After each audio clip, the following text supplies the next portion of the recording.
चला चला विचारा. सर, सध्या ज्या राज्यांच्या निवडणुका आल्या त्यांचे निकाल सामोरे येतात. राज्यातील पोटनिवडणुका झाल्या त्यांचे निकाल सामोरे येतात. पश्चिम बंगालमध्ये भाजप सर्वाधिक आघाडीवर असलेलं पाहायला मिळतं. सर्वप्रथम सुनेत्रा वहिनी पवारांचं मी अभिनंदन करतो.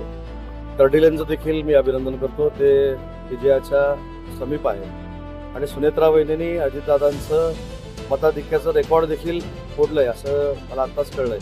तेव्हा महाराष्ट्रातल्या दोन्ही जागा या महायुतीच्या निवडून आल्या त्याबद्दल मतदारांना देखील मनापासून धन्यवाद देतो. आणि पश्चिम बंगालमध्ये ममता दिदींचा पराभव होणार ही काळ्या दगडावरची रेघ होती. त्याच्यामुळं मला असं वाटतं याच्यामध्ये काही नवल नाही. देशाचे पंतप्रधान नरेंद्र मोदी साहेबांनी जो विकासात्मक देशाला पुढे नेण्याचा निर्णय घेतलेला होता आणि आपला देश जागतिक पातळीवर पहिल्या 5 क्रमांकामध्ये आहे याचीच प्रचिती पश्चिम बंगालमध्ये आली आणि आता जवळजवळ 190 जागांवर भाजप त्या ठिकाणी पुढे आहे. मागे राहिला असं लोकसभेच्या वेळी ज्या पद्धतीनं फेक नरेटिव्ह सेट केला गेला होता की 400 पार जर झाले तर संविधानात बदल केला जाईल, मुसलमान बंधू भगिनींना भारताच्या बाहेर काढलं जाईल, या फेक नरेटिव्हमुळं त्यावेळी थोडाफार आम्हाला फटका बसला असेल.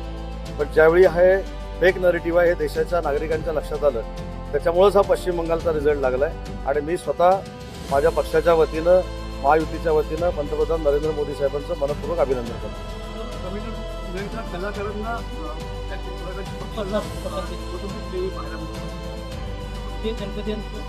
ठीक आहे, शेवटी तो मतदारांचा कौल आहे.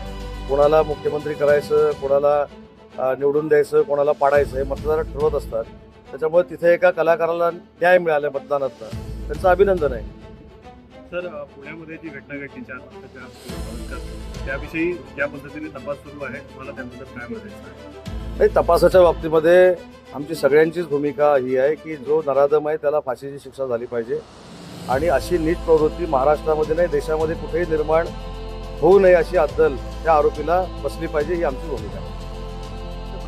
5पैकी 2 ठिकाणी भाजप 2 राज्यामध्ये प्रश्न असतील मोठी राज्य पश्चिम बंगाल पण आहे आसाम पण आहे.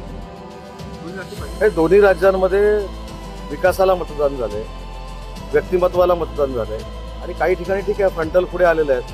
परंतु मताची जर आकडेवारी बघितली तर NDA म्हणजे भारतीय जनता पार्टी देशाच्या सगळ्या मतदानामध्ये सगळ्यात पुढे आहे.